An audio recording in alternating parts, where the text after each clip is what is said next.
ആദ്യം ഈ യോഗത്തിൻ്റെ അധ്യക്ഷയായ doctor Lijimol P Jacob madam നമ്മുടെ പ്രിൻസിപ്പളാണ്. ഞാൻ ചില സമയങ്ങളിലൊക്കെ ചിന്തിക്കാറുണ്ട് മേഡത്തെക്കുറിച്ച്.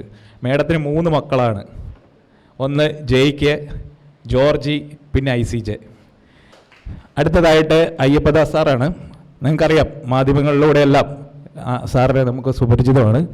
സാറ് ഡിബേറ്റുകളിലെ ഇടയ്ക്ക് എനിക്ക് ഏറ്റവും ഇഷ്ടം സാർ ഈ തഗ്ഗടിക്കുന്നതാണ്. ശ്രദ്ധിച്ചിട്ടുണ്ടോ? സാറ് വീണ്ടും ചോദ്യങ്ങൾ ചോദിക്കട്ടെ, സമൂഹത്തോടുള്ള ചോദ്യങ്ങൾ വീണ്ടും വീണ്ടും ചോദിക്കട്ടെ. ഉത്തരങ്ങളില്ലെങ്കിലും കുഴപ്പമില്ല, ചോദ്യങ്ങൾ ചോദിച്ചുകൊണ്ടിരിക്കട്ടെ. രാജേഷ് കൊമ്മത്ത് സാറാണ്. നല്ലൊരു പ്രസംഗമായിരുന്നു. ഞാൻ വളരെ എൻജോയ് ചെയ്ത് അവിടെ ഇരുന്ന് കണ്ടു.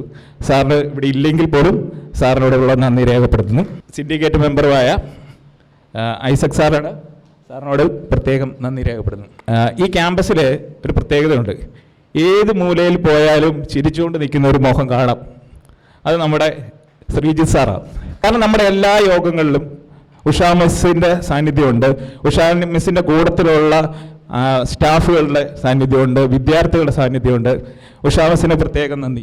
കാരണം അവർ ഭയങ്കരമായിട്ട് ഹാർഡ് വർക്ക് ചെയ്യുന്ന ഒരു ബാച്ചായിരുന്നു.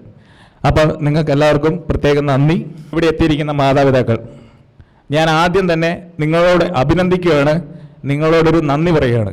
കാരണം നിങ്ങളുടെ കുട്ടികളുടെ സ്വപ്നങ്ങളെ യാഥാർത്ഥ്യമാക്കാൻ നിങ്ങൾ അവരുടെ കൂട്ടത്തിൽ നിന്നു എന്നുള്ളത് കൊണ്ട് ഞാൻ നിങ്ങളെ അഭിനന്ദിക്കുകയാണ്. അതായത് ഏറ്റവും കൂടുതൽ ജോലി സാധ്യതയുള്ള ഒരു മേഖലയാണ് ഈ ജേർണലിസം എന്ന് പറയുന്നത്. മാധ്യമപ്രവർത്തനം മാത്രമല്ല, നമുക്ക് ഗവൺമെൻറ് തലത്തിലും ടീച്ചിങ് പ്രൊഫഷനിലും ഒക്കെ ജോലി കിട്ടാൻ ഒരുപാട് സാധ്യതയുള്ള ഒരു കോഴ്സാണ്